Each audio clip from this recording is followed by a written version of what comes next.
Nagsimula ang istorya ng magkwento ang bida about sa kanyang nakaraan. Hindi raw ito panaginip o ilusyon na galing sa kanyang imahinasyon bagkus isang review ng nakaraan. Ito raw ay ang nangyaring battle kahapon lamang.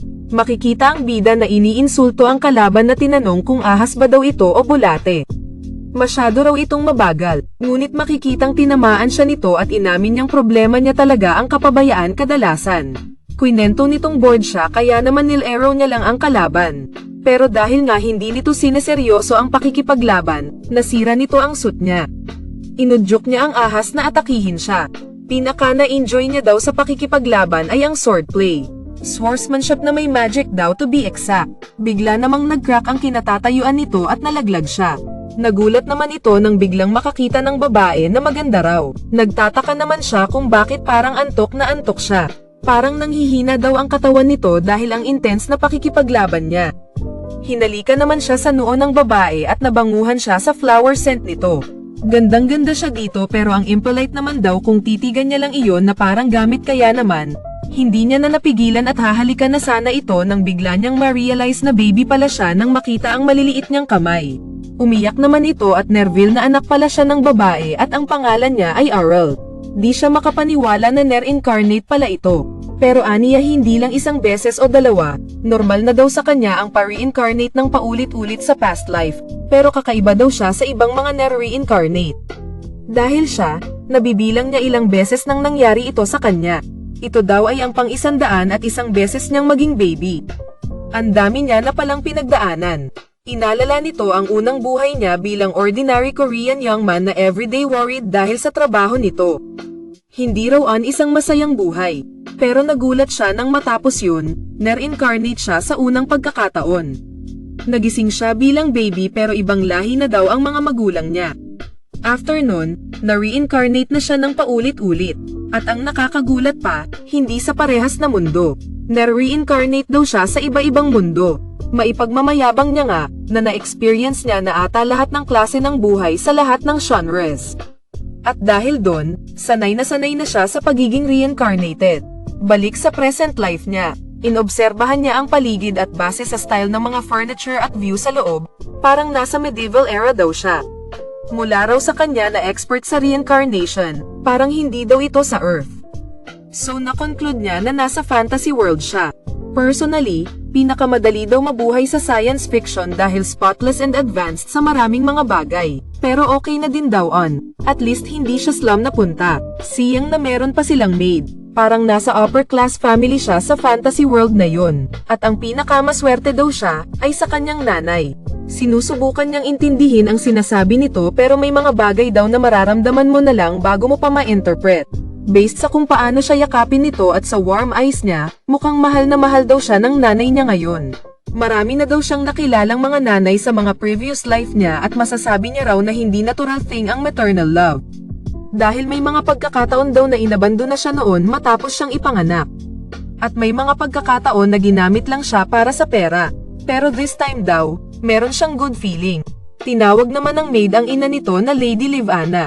Baka raw napapagod na ito kaya iwan niya na lang daw sa kanya ang prince. Nagulat naman siya nang marinig na prince pala siya.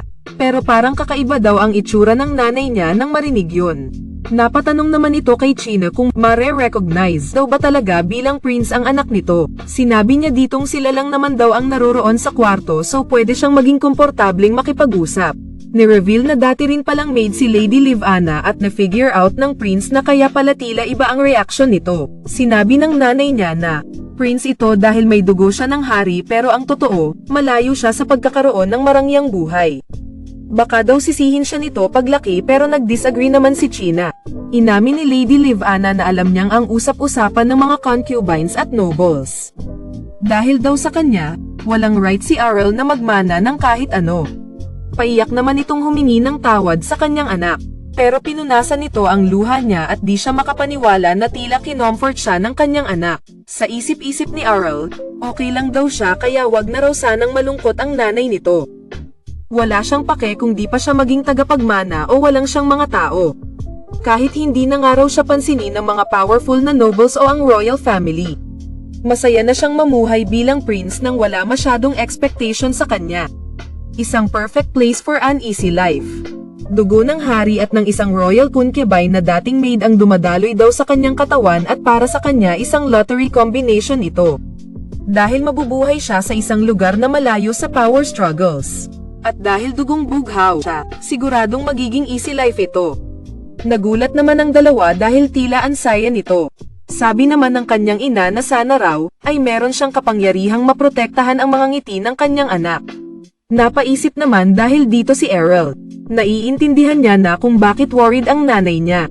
Ano nga naman silbi ng pagiging prince kung wala naman itong succession? At dahil wala siyang kapangyarihan, walang poprotekta sa kanya. Sa huli, ang nag-aabang na lang sa kanya ay kamatayan matapos ma-take advantage. Pero sabi ni Errol, wag daw mag-alala ang nanay nito dahil ang anak niya ay pro sa kanyang previous na mga buhay. 3 months na ang nakalipas, at makikitang cute na cute si Lady Livana sa kanyang anak, sana nga lang daw ay namana nito ang buhok ng kanyang ama. Dumating naman si China para sabihing ready na raw ang carriage, kaya naman, nagpaalam na ito sa kanyang anak. Pagkalabas nito, malalamang umaarte lang pala itong tulog. Sigurado raw na darating din agad ang kanyang nani. Naiinis ito dahil tila bantay sarado siya lagi dahil baby pa lang siya. Ang hirap daw maging ganun ka-charming. At dahil unti lang ang alone time niya, may kailangan daw siyang gawin na essential para sa kanyang future. Ang pinaka-importanting bagay daw ay ang kapangyarihan. Kahit saang mundo man daw siya napatira, sinabi nitong, "The strong is the truth." Basta't malakas daw ito, walang sino man ang kakalaban sa kanya. Hindi niya raw hahayaang masayang ang 100 lives niya in the past. Gagamitin daw nito ang method na tumulong sa kanyang magpalakas kahit na nasa katawan ng sanggol ang origin creation Qigong technique. Ang training method na ginawa niya raw nung ika-30th reincarnation nito. Isa raw itong divine technique na nagtetry ng kanyang innate chi at origin chi ng sabay. At ang maganda daw doon, pwede niya itong praktisin kahit na baby pa ang katawan ito. Hindi niya raw pwedeng ipaalam sa kahit na kanino ito. Pag na-master niya raw ito, kapag 10 years old na siya, parang pang 60 years na ang worth ng inner chi niya at pag 20 na siya, pang 180 years na worth na ito. Matapos ang initial stage, hindi niya na raw kailangang mag-focus masyado rito. Pag na-build niya na raw ang enough chi, pwede na siyang mag-practice kahit buhat pa siya ng kanyang yaya. Nag-focus ito at pinadali ang proseso at tila nararamdaman niya na ang chi na nag-e-expand sa kanyang buong katawan. Pero masyado na daw naipon ang heat sa kanyang ulo. Finally, ang energy ay nasa maximum na. Saktong dumating naman si China pero buti na lang tapos na ito. Hopang naman siya, na di siya hawakan ito dahil kahit sa simpleng tapik lang daw ay mawawala lahat ng energy na inipon niya. Buti na lang at iniwan na rin siya nito. Nang lumabas ito, sinabi ng prince na ngayon daw ay isa na siyang human thermal power plant. Pinigilan niya lang ito saglit pero ngayon nagbabaga na raw siya. Pero worried siya dahil nakamamatay sa mga sanggol ang lagnat. Hindi siya sigurado kung kakayanin pa ng katawan niya iyon. Kaya naman todo concentrate ito para ma-accelerate ang proseso. Tila malakas naman ang impact nito dahil naramdaman ito ni China sa labas. Kaya napatakbo siya pabalik sa kwarto. Nagtaka naman ito kung bakit pawis na bawis ang prinsipe pero mahimbing naman ang tulog. Kaya naman, sinabi nitong bigyan lang daw siya ng ilang minuto para mag-prepare ng herbal bath para sa kanya. Paglabas nito, napasabi siya ng prefrontal lobe hyper-evolution.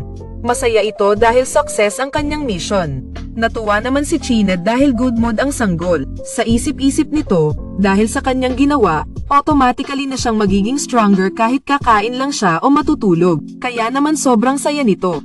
Napatingin naman si China sa kisame dahil doon nakatingin ang prinsipe. Hindi niya raw maintindihan ito, pero gusto niya raw kapag nakangiti ito. Sabi ni Aral na nilo-look forward niya na ang araw na pepetics na lang siya bilang isang prinsipe. Sana raw ay malapit na on. Fast forward, 5 months si Prince Aral. Salamat daw sa kanyang Qigong technique, napabilis nito ang development niya compared sa ibang mga bata na ka-age niya. Nagulat naman siya nang buhatin ng kanyang ina na parang kada rating lang. Natuwa ito nang makitang naglalaro lang mag-isa ang anak at binigay ang kanyang pasalubong. Di naman siya sure kung paano magre-react sa ibinigay na rattle nito pero nang makitang parang na-disappoint ang nanay niya, napatawa na lang siya dahil iyon daw ang ine-expect nitong response. Natuwa naman si Lady Livana dahil tila nagustuhan ito ng anak. Napatanong naman ito sino ang kamukha kaya ng kanyang anak at sa isip ni Aral, syempre daw nagmana siya sa kanyang ina. Isang luxury daw ang maador, na may enjoy lang kapag bata ka, kaya naman i-cherish niya muna ang chance na ito. Pero biglang nag-iba ang mood nito at napaiyak dahil gutom na pala siya. At na-chase naman ni China ang cue nito. Napatanong naman si Lady Liv Anna kung bakit parang wala na si Anna at sinabi ni China na nag-quit na raw ito. Nang hinayang naman siya dahil bright at smart daw iyon pero sagot nitong hindi raw maiiwasan. Ang budget daw kasi para ma-maintain ang palasyo ay bumaba ng taong iyon so hirap na mabayaran si Anna. Nakiki-eavesdrop naman si Aurel at naalala ang narinig niyang usapan ng mga maid about sa need nilang bawasan ang is-deserve na food kay Lady Liv Anna dahil sa low budget nila. Akala niya raw na nagrereklamo lang ang mga maid. Dagdag ni China, buti na lang daw hindi nila kailangang bawasan ang number ng mga sundalo. Napaisip naman si Aurel dito. Kahit na nakapag-anak ito ng prince, hindi pa rin daw mawawala na isa siyang maid. Sabi pa ni China na ang pinaka-problema pa raw ay ang winter. Hindi raw nila alam ang gagawin lalo na't hindi sila makakapagtanim during winter. Nag-worry naman si Aurel, hindi naman daw ma'am-eat pa ni Lady Liv Anna ang hari dahil sa busy ito. Na-chase ni Aurel na kaya pala umaalis palagi ang nanay niya. Pero kahit na daw busy ang hari, unacceptable daw iyon. Napaisip tuloy siya kung meron bang mga tao ang nag-i-isolate sa kanya dito. Ang iba rin kayang mga concubines. Umiyak naman ito at tila nagpabuhat sa ina. Iniisip nitong kahit baby pa lang siya, gagawa siya ng paraan upang matulungan ang ina. Kinagabihan, nag-isip ito mabuti kung paano nga ba sila makakasurvive ng winter. Kakailanganin daw nila ng pera para magkapagkain. Syempre for e-wood din to keep them warm. Think. Matapos ang ilang sandali tila may idea na ang prinsipe. At samantala dito na muna nagtatapos ang ating kwento. Kung nagustuhan mo pa like, follow, subscribe na lang po ang ating video. Salamat po.